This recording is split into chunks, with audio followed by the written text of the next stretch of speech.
আমার খুব খারাপ লেগেছে যখন আমি দেখেছি বিজয় সরণির সামনে শেখ মুজিবুর রহমানের যে মূর্তিটা ছিল, দেখি অসংখ্য মানুষ সেই মূর্তিকে দড়ি বেঁধে টেনে ইঁচড়ে ফেলে দিচ্ছে। খারাপ লেগেছে কেন? যে তিনি তো আমাদের নেতা ছিলেন, তাই না? স্বাধীনতা যুদ্ধের সময় তো তার বিরাট ভূমিকা ছিল।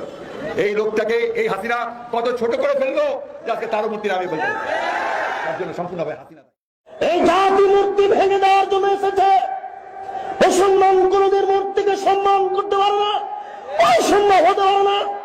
জাতিকে বলে জানাচ্ছি, জেল বলে ভাবি না, শেল বলে ভাবি না।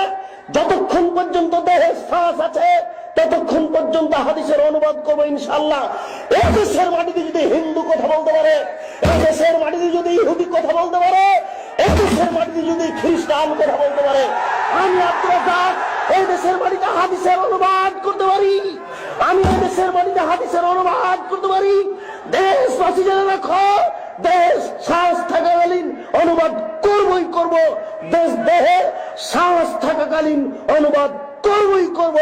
নবী বলেছেন, আলী ছাড়বে না কোন ছবি মূর্তি, সবকে ভেঙে খান খান করে দাও।